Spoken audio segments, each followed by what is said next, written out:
Alors, bonjour Kumba, Bonjour madame, ça va? ça va, je vais super bien et vous? Ça va bien, merci. Ah, Alors, Kumba, merci beaucoup de nous avoir accordé un peu de ton temps pour la campagne de sensibilisation de Sauvons Sudbury aux coupures à la Laurentienne. Est-ce que tu peux commencer en me donnant ton nom, un peu de tes origines, qu'est-ce que tu étudies à l'université et pourquoi tu as choisi la Laurentienne? alors, bonjour tout le monde, moi je m'appelle Kumba Sow, je viens du Sénégal, je suis née au Sénégal et j'ai eu mon baccalauréat en Arabie Saoudite, d'où j'ai terminé là-bas mes études secondaires. Puis je suis venue ici au Canada pour continuer mes études universitaires dont mon programme est les sciences économiques. Donc, j'ai choisi la Laurentienne parce que déjà, c'est une université que j'aime bien, j'apprécie vraiment à cause du fait qu'elle est déjà bilingue. En plus de ça, les professeurs sont vraiment bien et c'est bon, c'est vraiment une très bonne université. Moi, j'aime bien là-bas et je me suis vraiment bien sentie à ma place. Voilà. Mhm. Et quand tu étais au Sénégal et que tu faisais un choix d'université, qu'est-ce qui t'a interpellé de l'Université Laurentienne? Déjà, sa localisation, du fait que c'est à Sudbury. Bon, j'avais entendu à travers mes amis que Sudbury, c'est une place très calme et les gens là-bas sont vraiment bien et que l'université est toujours à la disposition des étudiantes. Donc, je me suis directement intéressée et j'ai choisi l'Université Laurentienne. Alors, toi, tu faisais, parce que tu dis que tu as fait un bac, est-ce que tu faisais une maîtrise en économie à l'université? Non, plutôt là-bas, bac, on dit par exemple le diplôme de fin d'études, par exemple pour les secondaires comme la classe de terminale et tout. Après avoir fini l'école, je suis venue ici directement. Et ton bac est en économie, tu as dit. Ouais, j'ai toujours aimé l'économie. J'ai fait mon bac en économie spécialisée. Et quand j'ai eu ça, je suis venue ici. J'ai fait l'université et voilà, je suis à ma deuxième année actuellement en sciences économiques. Et qu'est-ce que tu aimes de l'économie? Pourquoi est-ce que tu voulais étudier en économie? Parce que, bon, j'aime bien l'économie parce que j'ai un objectif, c'est d'aider mon pays voilà, relever là-bas les problèmes économiques. Bon, voilà, j'aime bien, hein, je me sens bien là-bas. J'ai toujours aimé les sciences économiques. C'est très intéressant, c'est très général et ça te permet de comprendre mieux de ce qui se passe autour du monde. Et voilà. Et c'est quoi ton aspiration de carrière une fois que tu termines tes études? Qu'est-ce que tu aimerais faire? Bon, je ne sais vraiment pas encore parce que j'hésite, parce que moi, je souhaite déjà intégrer les organismes internationaux comme le FMI ou bien la Banque mondiale et après continuer mon cursus et aider aussi mon pays, par exemple, comme je viens de citer.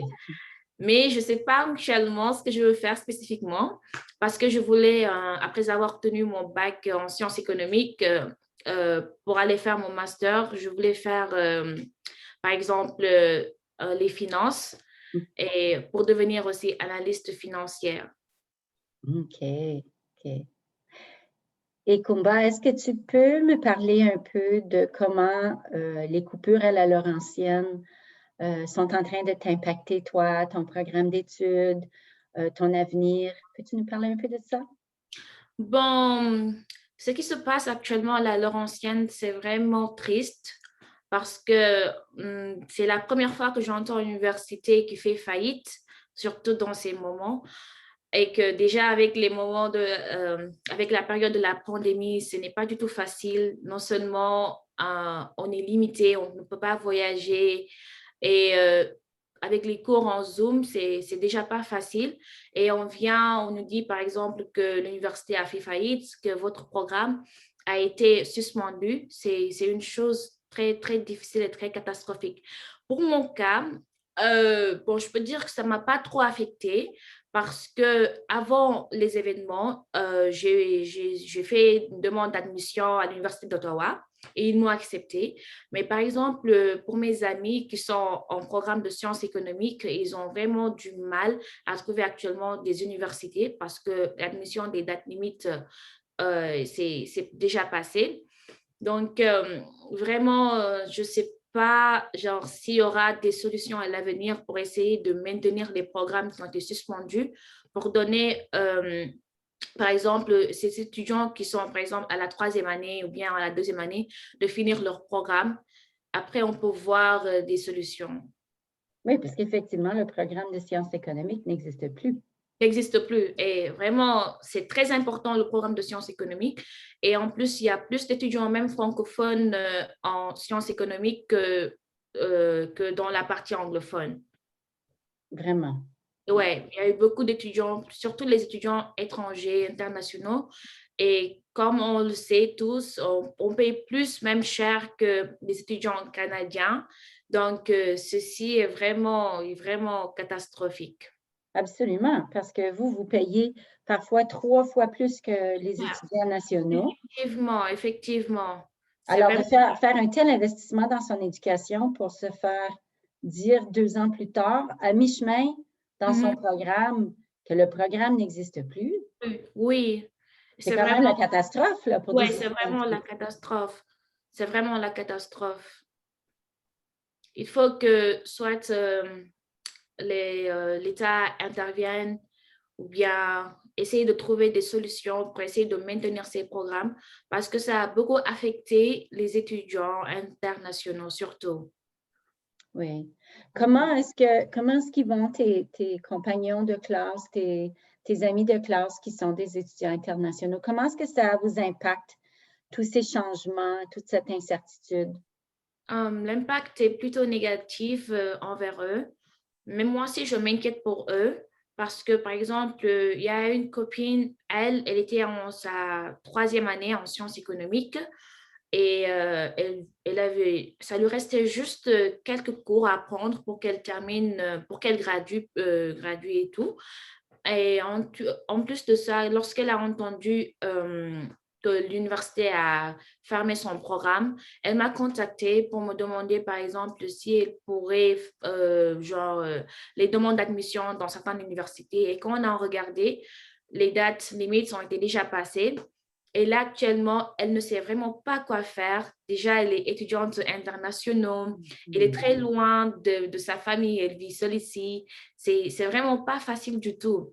Je ne sais pas comment elle va s'en sortir, mais j'espère qu'elle va s'en sortir. J'espère bien. Parce que déjà, le problème même est que lorsque tu commences à terminer ton programme d'études et que tu as quelques crédits à compléter et que tu veux changer, transférer à l'université, tu vas perdre beaucoup de cours. Tu peux même recommencer au début ou bien tu peux retourner en deuxième année. Et c'est une perte de temps déjà, une perte d'argent. Vraiment, c'est catastrophique pour beaucoup d'étudiants même. Absolument, absolument. Est-ce que la situation à la Laurentienne est un facteur qui t'a fait décider d'aller ailleurs? Oui, vraiment. Parce que Oui. même avant la situation, je ne sais pas, j'avais eu un réflexe comme quoi je dois changer d'université avant qu'il y ait parce que certains problèmes, parce que j'entendais des rumeurs comme quoi il y a eu de petites tensions, comme quoi, par exemple, il y a des problèmes financiers et tout ça, que l'université s'est endettée et tout. Et c'est là où je me suis dit qu'il ferait mieux que que je change d'université le plus tôt possible. Et c'est ce que j'ai fait et on m'avait accepté et tout, moi et mes amis et moi. Donc, pour nous, notre cas, on peut dire qu'on a été chanceux. Mhm. Oui. Mhm. Alors, tu as vraiment appliqué tes connaissances d'analyste financière pour te rendre compte que c'était probablement la meilleure décision que de Oui, t'en aller ailleurs. effectivement. Tu commences déjà à exercer tes compétences comme économiste. Effectivement. Parce que Euh, franchement, c'était vraiment la catastrophe quand j'ai su ce qui allait se passer. Moi, je me suis dit que heureusement que j'ai quitté tout parce que sinon, ça allait m'affecter surtout moi. Déjà que c'est pas facile d'être ici, comme je viens de dire. Mes parents sont en Arabie Saoudite, c'est très, très, très, très loin même. Et imaginez si j'étais affectée par les décisions qui ont été prises par la Laurentienne, je ne vais pas étudier, je vais rester ici. Et parce que déjà, les universités, les dates limites d'admission sont passées. Donc, ça allait être vraiment la catastrophe. Est-ce que tu sais s'il y a des étudiants internationaux qui sont retournés à leur pays à cause de ce qui est arrivé? Bon, je ne sais vraiment pas pour l'instant. OK. Non. Et ta famille, qu'est-ce qu'ils pensent de toute cette situation ici? Mes parents, par exemple, ils ont été très surpris et par ce qui se passait, parce que moi, je les informais à chaque fois que je recevais des emails comme quoi l'université a des problèmes de finances et tout ça. Et c'est même mon père même qui m'avait donné comme idée que je dois changer d'université. Et ils ont été vraiment surpris parce qu'eux, ils payent beaucoup, beaucoup même pour nos études. Et ici, c'est pas facile, le fait qu'on soit seul, sans guide, sans rien du tout, on est obligé de se débrouiller nous-mêmes. Et quand les parents sachent que, ou bien ils ont su qu'il y a des problèmes financiers, ça a été aussi très catastrophique pour eux parce qu'ils ont beaucoup d'inquiétudes pour leurs enfants, bien sûr, à savoir leur avenir. Moi, mes parents, comme je viens de dire, j'ai été chanceuse plutôt, oui. Oui, j'ai été sauvée. Sinon, ça allait être vraiment la catastrophe. Mais je m'inquiète beaucoup pour mes amis qui sont dans des problèmes comme ça, comme mes amis qui sont au programme de sciences économiques. Il y a beaucoup, beaucoup, beaucoup même actuellement qui n'ont pas encore trouvé d'université et qui sont vraiment inquiets. Oui. Puis toi, tu dis que tu as fait ta deuxième année, Oui. tu viens juste de terminer ta deuxième année de sciences Non, économiques. je viens tout juste, bon, je suis on peut dire dans le milieu et tout. Ça me restait juste quelques crédits pour aller en troisième année. OK. Alors, j'ai une dernière question pour toi, Kumba. Si tu avais l'occasion de rencontrer le président Haché et Doug Ford, le premier ministre de l'Ontario, et Ross Romano, le ministre des collèges et universités, si tu avais la chance de t'asseoir avec eux et puis de leur dire quelque chose, qu'est-ce que tu voudrais qu'ils sachent?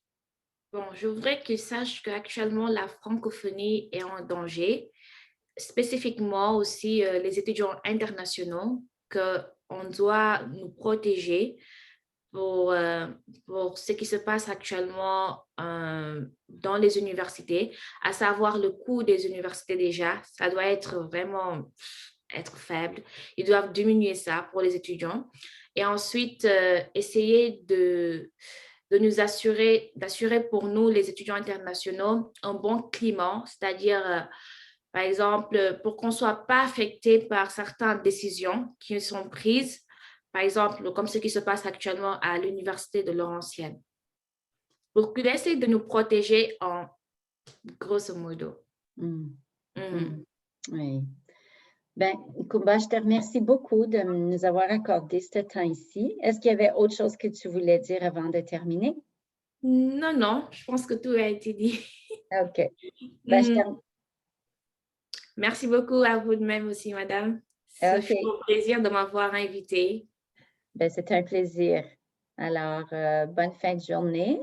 Merci beaucoup. À vous de même aussi.